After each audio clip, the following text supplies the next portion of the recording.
ऐसी video clip viral हो रही है जिन वीडियो में ऑडियो में ये सुनाई दे रहा है कि भारत के बड़े नामचीन विशिष्ट भागवत कथावाचक, श्री राम कथावाचक, कथाकार व्यासपीठ से बैठ करके कोई अल्लाह का कीर्तन करा रहा है, कोई अल्लाह को प्रणाम करने की बात कर रहा है।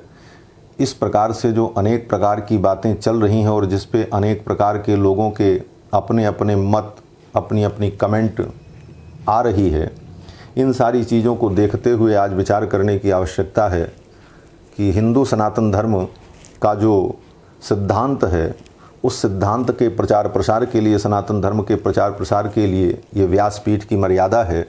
व्यासपीठ पर बैठकर सनातन धर्म के सिद्धांत का जन जन तक प्रचार करना, यही व्यासपीठ पर विराजमान वक्ताओं का परम कर्तव्य है और परम दायित्व है।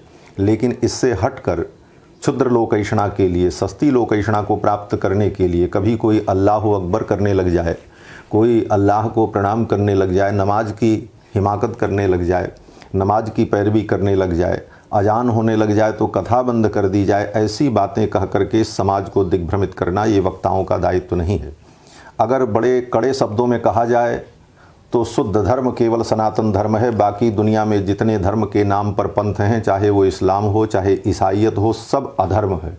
धर्म तो एकमात्र सनातन धर्म है। बाकी समस्त दुनिया में जो पंथ हैं वे सभी पंथ अधर्म ही हैं, क्योंकि वेद प्रणहितो धर्मो ह्यधर्मस्तद विपर्ययः, वैदिक सिद्धांत ही विशुद्ध धर्म है। इसके अतिरिक्त दुनिया के जितने मत पंथ हैं वो सब अधर्म हैं, और उन अधर्म पंथों में कही गई जो बातें हैं, धर्म के नाम पर कही जाने वाली बातें सब अनर्गल और निरर्थक हैं। जिस प्रकार हमारे यहाँ आचार्यों ने कहा कि चैत्य वंदनादि कर्म जो है वो निरर्थक है, उसी प्रकार से ईश्वर के नाम पर उनके द्वारा की जाने वाली वो सब आराधनाएं भी व्यर्थ हैं, क्योंकि वो अधर्मभूत हैं।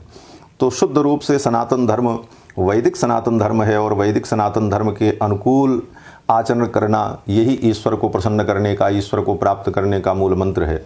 आज व्यासपीठ पर बैठ करके कुछ वक्ता इस तरह से लोकैषणा की प्राप्ति के लिए और नाम कमाने के लिए इस तरह के अनर्गल बयान दे रहे हैं।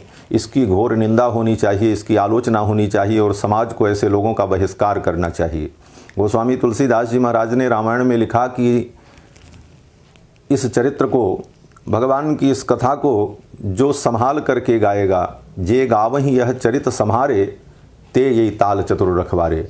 जो भगवान की कथा को संभाल करके गाएगा, जो इसे समझ करके गाएगा और सनातन सिद्धांत के अनुकूल इसे गाएगा, वही इसकी रक्षा कर सकता है। बाकी लोग इसके विनाशक ही बन सकते हैं। इसलिए ऐसे उन वक्ताओं की मैं घोर निंदा करता हूं जो लोग व्यासपीठ पर बैठ करके अल्लाह अकबर की बातें करते हैं। कोई मौला अली का कीर्तन करा रहा है, कोई व्यक्ति अल्लाह अकबर का स्वर संधान कर रहा है। जब अल्लाह को मानने वाले इस्लाम धर्म के लोग ये कहते हैं कि मैं वंदे मातरम नहीं करूँगा, तो हम हिंदुओं को, सनातन धर्मियों को और विशेष रूप से व्यासपीठ पर बैठने वाले वक्ताओं को इतना उदार बनने की आवश्यकता नहीं है। ये उदारता ही सनातन धर्म को घुन के समान चाटती चली जा रही है।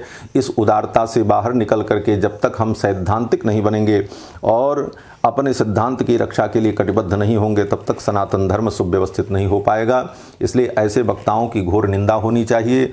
व्यासपीठ की एक निश्चित मर्यादा तय होनी चाहिए कि व्यासपीठ पर बैठ करके कौन व्यक्ति कथा करे और कौन प्रवचन सुनावे, क्योंकि समाज को व्यासपीठ से बहुत बड़ी आशाएं होती हैं। व्यासपीठ पर बैठने वाले व्यक्ति को भगवान के स्वरूप में देखते हुए जनता जनार्दन उनके बताए हुए वचनों का अनुपालन करने का प्रयास करती है, और ऐसी स्थिति में उपदेशक ही अगर दिग्भ्रमित हो, उपदेशक ही शास्त्र सिद्धांत को न जानता हो, ऐसी स्थिति में समाज का कितना घोर पतन होगा। इसलिए व्यासपीठ की मर्यादा बचाने की आवश्यकता है। अनधिकारी लोग, जिनको शास्त्र की एक भी पंक्तियों का ज्ञान नहीं है, संस्कृत के श्लोकों का शुद्ध उच्चारण भी जिनके द्वारा नहीं हो पाता, ऐसे लोग भी व्यासपीठ पर बैठ करके वेदांत की व्याख्या करने का दंभ भर रहे हैं। ऐसे लोगों के द्वारा सनातन धर्म का बहुत बड़ा नुकसान हो रहा है। इसलिए मैं बार बार समाज से आग्रह करूंगा कि समाज भी इसका प्रतिकार करे। हिंदू सनातन धर्म के लोग, जिनको वेद में, रामायण में, गीता में, भागवत में श्रद्धा है, ऐसे लोग ऐसे वक्ताओं का तिरस्कार करें। अन्यथा यह तय नहीं हो पाएगा सत्य क्या है, असत्य क्या है, धर्म क्या है, अधर्म क्या है, इसकी परिभाषा तय नहीं हो पाएगी। इसलिए समाज को भी सावधान होने की आवश्यकता है। और जिन वक्ताओं ने व्यासपीठ पर बैठ करके ऐसे अनर्गल प्राप्त किए हैं उनकी मैं घोर निंदा करता हूं। ऐसे लोगों को अभी भी सावधान होने की आवश्यकता है और एक प्रकार से सामाजिक रूप से उन्हें हिंदू समाज से, पूरे सनातन धर्म से क्षमा याचना करनी चाहिए कि व्यासपीठ पर बैठ करके मैंने मर्यादा का उल्लंघन किया। अगर वो क्षमा याचना करते हैं और आगे से ऐसा न करने का वचन देते हैं समाज को, तो समाज उन्हें स्वीकार करेगा। अन्यथा समाज को स्वयं आगे आना होगा और हिंदू सनातन धर्मावलंबियों को अपने धर्म की रक्षा के लिए कटिबद्ध होना होगा, क्योंकि ये बहुत विचित्र संक्रमण काल चल रहा है सारी दुनिया में।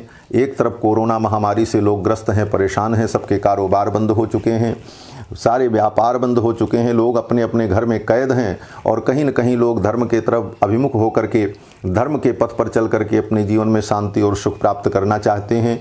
ऐसी स्थिति में अगर उनको शुद्ध धर्म भी न मिला, जहां आज इस कलयुग में हर चीज़ मिलावट से युक्त हो चुकी है, हर चीज़ संदेहग्रस्त हो चुकी है, ऐसी स्थिति में धर्म का सिद्धांत भी अगर मिलावट से युक्त हो जाएगा, संदेहग्रस्त हो जाएगा, तो इस स्थिति में समाज का कल्याण कैसे होगा। इसलिए समाज के कल्याण के लिए समाज को भी चैतन्य होने की ज़रूरत पड़ेगी और ऐसे लोगों का बहिष्कार करना होगा, ऐसे लोगों को सामाजिक प्रताड़ना देनी होगी, तभी समाज में सत्य स्थापित हो पाएगा। इसलिए मैं ऐसे लोगों की घोर निंदा करता हूं और ऐसे आचरण को अनैतिक मानता हूं। व्यासपीठ पर बैठकर भगवान का गुणानुवाद करना चाहिए। रामायण, गीता, भागवत में जो भगवान की महिमा कही गई है उसका गुणगान करना चाहिए। भगवान राम के नाम से, भगवान श्री कृष्ण के नाम से, गोविंद के नाम से सारे विश्व का कल्याण होगा। चाहे भाव से कोई जपे, चाहे कुभाव से जपे। भाय कुभाय अनखालस हूँ, जाम नाम जपत मंगल दिस दस हूँ।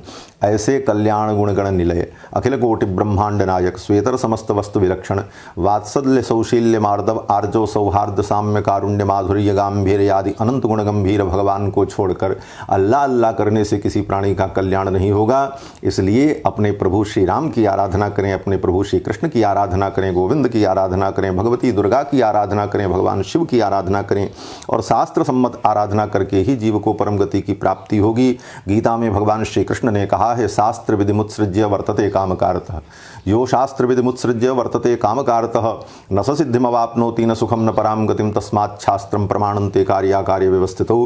कार्य क्या है, अकार्य क्या है, धर्म क्या है, अधर्म क्या है, इसका निर्णय शास्त्र करता है। इसलिए शास्त्र के सिद्धांत को समझकर, शास्त्र की मर्यादा में रह करके जब हम धर्म का आचरण करते हैं तभी हमें कल्याण की प्राप्ति होगी। यही निवेदन समाज से हमारा है। अस्तु, सारे विश्व का मंगल हो और शीघ्रात शीघ्र हम लोग कोरोना महामारी से मुक्त हों, सारे विश्व का कल्याण हो, ये महामारी से मानव समाज, मानव सभ्यता सुरक्षित हो, यही प्रार्थना करते हुए भगवान श्री अयोध्यानाथ के चरणों में प्रणाम निवेदन करते हैं। जय श्री राम, जय श्री कृष्ण।